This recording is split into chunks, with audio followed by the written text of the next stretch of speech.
Chapter 15. Patrick POV. Lumipas ang araw, linggo at buwan, sobra na ako nag-aalala kay Scarlett dahil hindi na nito sinasagot ang aking tawag sa kanya. Marahil galit ito sa akin dahil sa mga nangyari about sa amin ni Cynthia. Pinaliwanag ko na sa kanya kung ano ang totoo, pero parang nagdududa pa rin ito sa akin. Hinayaan ko muna ito na magpalamig muna para naman maibsan ang sakit ng kanyang nararamdaman. Alam kong masakit kay Scarlett ang mga nangyari dahil nalaman nito na magkatabi nga kami ni Cynthia sa iisang kama. Kahit naman sa side ko kung mangyari din iyan kay Scarlett, malamang at sa malamang masasaktan din ako ng sobra. Nasira ko patuloy ang tiwala nito sa akin. Hindi ko malaman kung ano ang aking gagawin at kung paano ko siya makontak. Tuwing tinatawagan ko ito sa kanyang cellphone, nagre-ring lang ito at hindi niya sinasagot. Mabuti na nga lang at hindi niya ako naisipang i-block. Kahit papaano malaki pa rin ang tsansa na mag-uusap pa rin kami nito.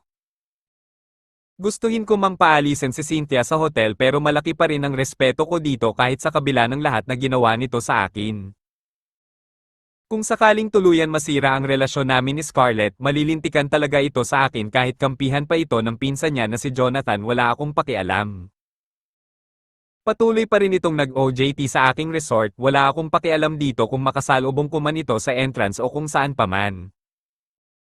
Nabibwisit ako sa pagmumukha nito kung maalala ko lang ang lahat ng sinabi nito kay Scarlett.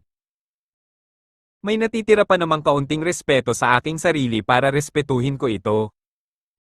Maaga akong pumasok ngayon sa opisina dahil may event kaming gagawin sa resort.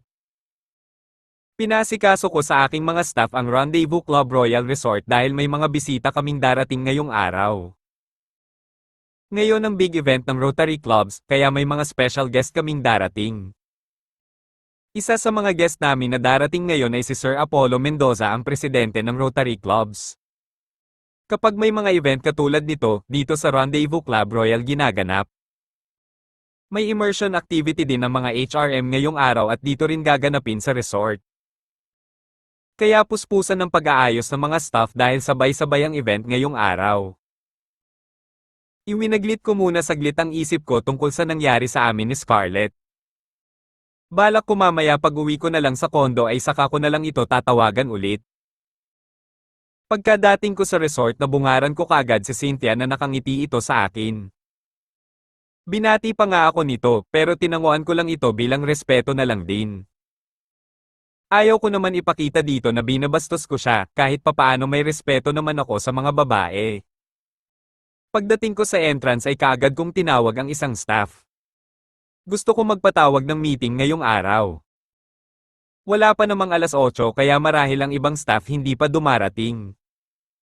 Good morning everyone. Lahat ng kailangan ngayong araw ay ayos na ba? Ang event ng Rotary Club ay mauuna yon kaysa immersion ng mga HRM. Nagets ba ang sinasabi ko? Wika ko sa mga staff. Agad naman itong nagsitanguan.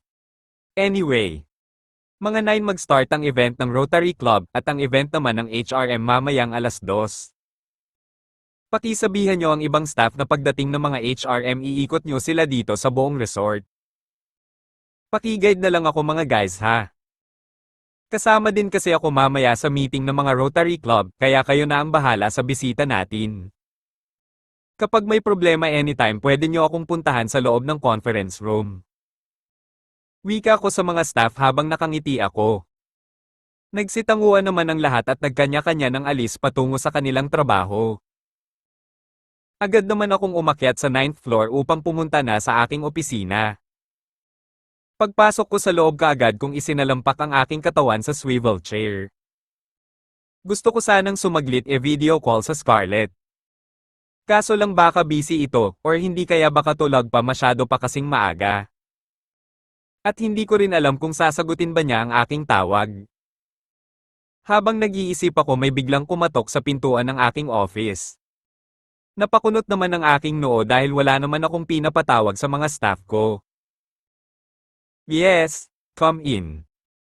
Maiksi kong wika dito. Bumukas ang pintuan at iniluwan nito si Cynthia at agad na patingin sa akin. Sir Patrick, pwede po ba tayong mag-usap kahit saglit lang? Bigyan niyo naman po ako ng time upang magpaliwanag. Agad na wika nito sa akin. Tinitigan ko naman ito ng masama. Para saan pa, Cynthia? Nasira mo na nga ang relasyon namin ni Scarlett at ngayon gusto mo pang magpaliwanag? Anong klaseng paliwanag ba ang gusto mong sabihin? Bulyo ko dito. Nakayuko naman ito at pansin ko sa kanyang itsura na parang iiyak na ito. Wala po ba talaga akong puwang dyan sa puso mo, Sir Patrick? Bakit ganyan ka katigas? Lahat ng pagpapapansin ginawa ko na, pero parang wala lang sa'yo. Sagot nito at tuluyan ng umiyak si Cynthia. Wala naman akong pakialam dito kung umiiyak ito. Mas mabuti pang lumabas ka na dahil busy ako ngayon. Mabuti nga, Cynthia, may matino pa akong pag-iisip kasi hindi kita tinanggal dito sa resort dahil sa ginawa mo. May respeto pa rin ako sa iyo at sa pinsan mong si Jonathan dahil may pinagsamahan kami. Wika ko dito. Iiling-iling naman si Cynthia at kaagad na lumabas sa aking opisina. Ang aga-aga na bungaran ko kaagad ang stress ngayon. Oo, inaamin ko, naaawa ako kay Cynthia habang umiiyak ito kanina. Pero wala akong magagawa dahil ni Katiting na pagmamahal wala akong nararamdaman para sa kanya. Hindi ko kayang iwan at ipagpalit sa kahit ano o kahit sino pa man si Scarlett. Mahal na mahal ko ito at di ko kayang mawala siya sa buhay ko. Pagkatapos ng pag-uusap namin ni Cynthia ay kaagad naman akong bumaba. Malapit nang magsimula ang event ng Rotary Club kaya kailangan nandoon ako. Wala pa naman akong napapansin ng mga ibang guest kundi ang grupo pa lang ng mga Rotary. Akmang papasok na ako sa conference room nang biglang nagring ang aking cellphone. May unregistered number na tumawag sa akin, agad ko naman itong sinagot. Good morning, Sir Patrick, isa ito sa mga propesor ng mga estudyante na mag-tour ngayong araw dyan sa resort. Bali i-adjust po namin ang oras, nakaschedule po kasi kami ng mga 2 PM kaya lang medyo alanganin po ang biyahe, kung okay lang po sana sir i-adjust namin siya ng mga kahit 4 PM. Wika nito sa kabilang linya. Wala naman pong problema. Total kayo naman po ang pinakapanghuli sa mga event dahil mauuna naman ngayon ang Rotary kaya no problem po yan, sagot ko naman dito. Hindi naman nagtagal ang aming pag-uusap ng professor at agad na ako nagpaalam dito. Pagpasok ko ng conference room halos nandoon na lahat ng mga bisita. Nagsasalita na rin ang guest speaker upang i-welcome lahat ng mga nandirito sa conference. Pagtapos magsalita ang guest speaker tinawag naman ito ang aking pangalan. Bali i-welcome ko lang lahat ng mga bisita na naririto ngayon sa conference room at hindi naman ako makikinig kung ano ang pagbimitingan nilang lahat.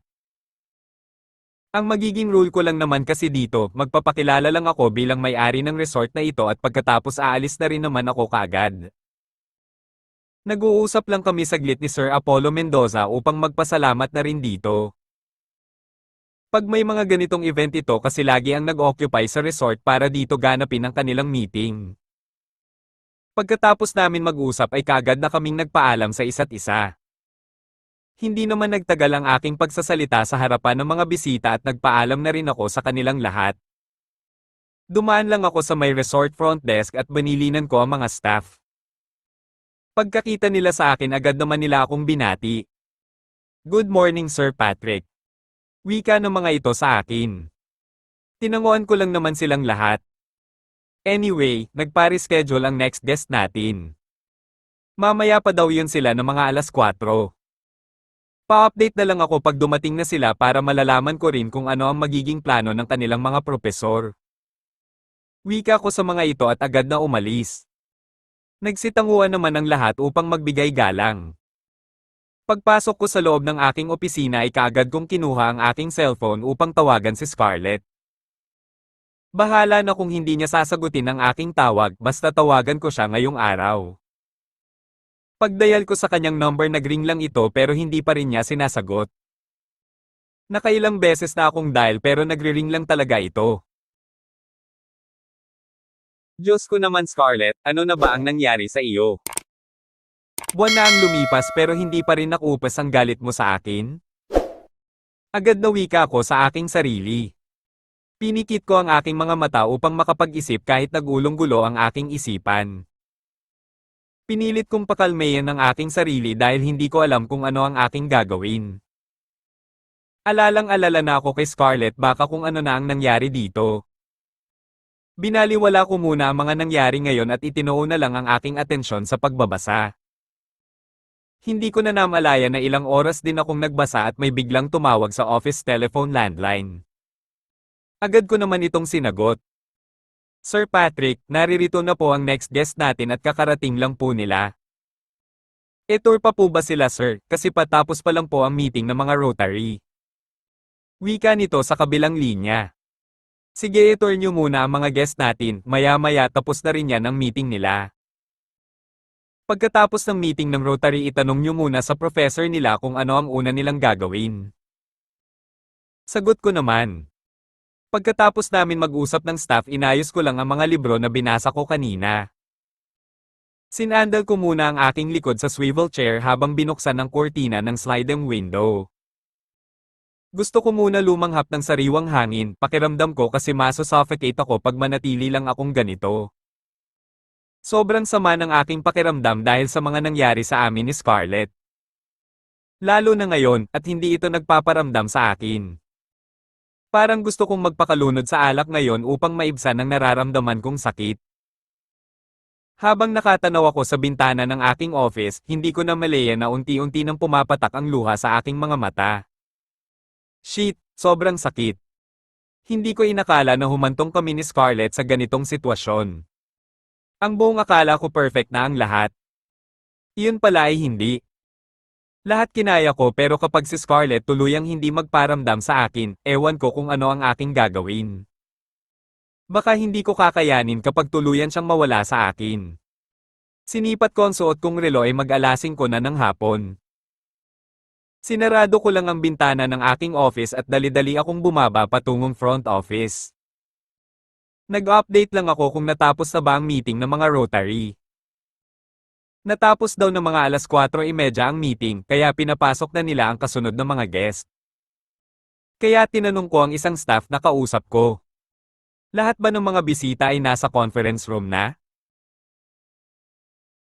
Nasaan na ang mga Rotary?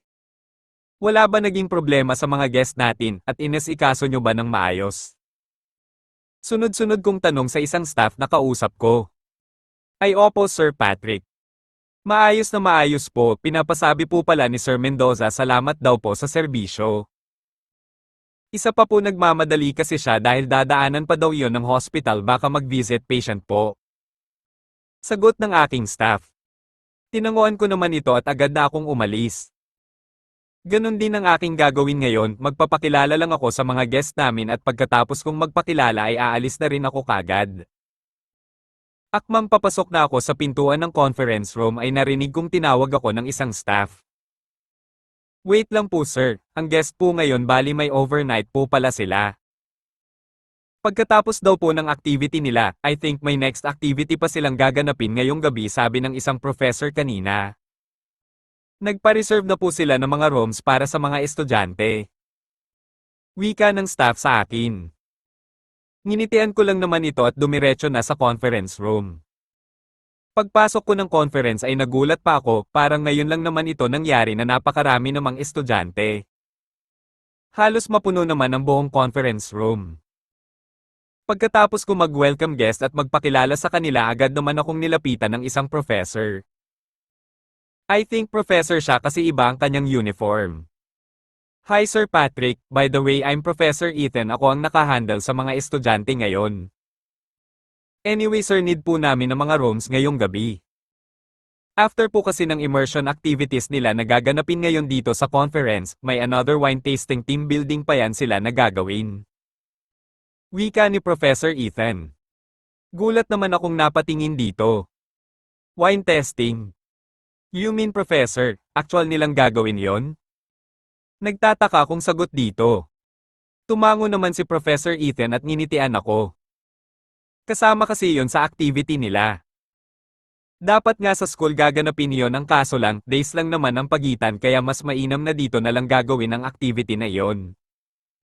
Sagot ni Professor Ethan sa akin. Ngingiti-ngiti lang naman ako sa sinabi nito. Ibig sabihin ng mga estudyante mamaya parang mag-iinuman na rin yon? Siyempre wine testing nga eh. Marami pala ang malalasing nito mamaya. Wika ko sa aking isipan. Seryoso ko namang tinitigan si Professor Ethan. Gamitin nyo na lang Professor yung 2 swimming pool, libre ko na lang yan sa inyo. May iba pa po ba kayong kasama na Professor maliban sa inyo? Tanong ko dito. Tumango naman ito. Yes po Sir Patrick, bali ako lang naman ang mag-isang lalaki ang nakasama maliban sa mga estudyante. May 4 pa akong kasama na professor at nag-a-assist ito sa mga nag-immersion ngayon. Sagot ni Professor Ethan sa akin. Nginitian ko naman ito. Okay sige, kung may kailangan po kayo Professor Ethan pakisabi nyo na lang po sa mga staff para naman may mag-a-assist sa inyo. Anyway maraming salamat po sa pagbisita nyo dito sa resort ko. Agad na wika ko kay Professor Ethan. Tumango naman ito habang nakangiti. Pagkatapos ng pag-uusap namin ni Professor Ethan ay agad na kami nagpaalam sa isa't isa.